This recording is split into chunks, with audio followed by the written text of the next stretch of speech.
নির্মল ঘোষ অবশেষে গ্রেপ্তার হলো, কি বলবেন? সঞ্জীব মুখার্জি, আপনি তো এটাই চেয়েছিলেন। জনরোষ কালকে উঠছে পড়লো। এসব নিয়ে কথা বলার জায়গা এটা নয়। এখানে দেখতেই কিন্তু পেলেন আপনি তো রাজ্যপাল চেয়েছিলেন। অবশ্যই চেয়েছিলাম এবং এটা হবে। আমাদের যিনি বর্তমান মুখ্যমন্ত্রী তিনি সব ব্যবস্থা করবেন এবং প্রশাসন সব করবে। অভয়ার যে দেহ তড়িঘড়ি সৎকারের মামলায় নির্মল ঘোষকে কালকে 14 দিনের জেল হেফাজত হলো। আপনারা তো এটাই 2024 থেকে চেয়েছিলেন, সেটা নিয়ে কি বলবেন? যারা অপরাধী তাদের সবার আমি ফাঁসি চাই। জেল হেফাজতে কিছুই হবে না এদের। এরা যা অত্যাচার করেছে আমার মেয়েটার উপরে তো করেইছে, তাছাড়াও আমাদের পানিহাটিটাকে পুরো বিক্রি করে দিয়েছে। কোনো নির্মল ঘোষ ছিলেন। বিক্ষোভের মুখে পড়লেন নির্মল ঘোষ, কি বলবেন? এটা আমি অ্যালাউ করি না। অন্যায় যারা করবে তারা ধরা পড়বে, কিন্তু সাথে সাথে আমরা মানুষও যেন অন্যায় না করি, কারণ কোনো অন্যায় আমি সহ্য করি না।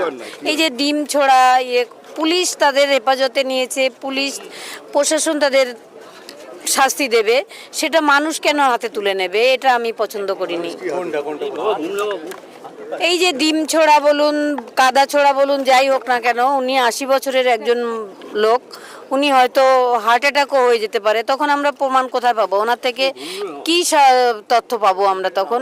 সেদিন অনেক বলেছিলাম, তুমি একবার পুলিশকে বলো, সঞ্জীব মুখার্জিকে, আমি যেন মেয়েটার সেকেন্ড পোস্টমর্টম করাতে পারি।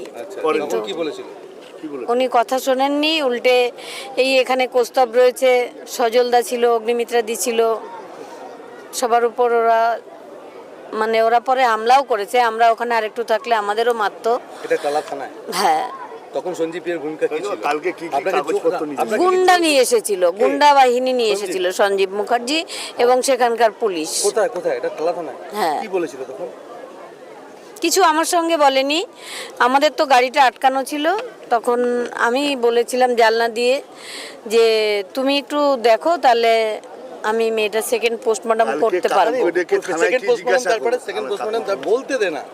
সেকেন্ড পোস্টমর্টম, তারপরে সেকেন্ড পোস্টমর্টম। উনি তখন আমার কথা শুনে উল্টে গিয়ে সজলদা, কৌস্তব বাগচি এদের উপর হামলা করলেন। দেখুন, একটা জিনিস বারবার আপনারা বলছেন যে নির্মল ঘোষ, সঞ্জীব মুখোপাধ্যায়, সোমনাথ দে, কিন্তু সেখানে যেটা শ্মশানঘাটের কর্মীরা যেটা বলছেন, পুলিশও খুব তাড়াহুড়ো করেছিল। সেই পুলিশ অফিসারদেরকে আপনারা চিহ্নিত করেছেন?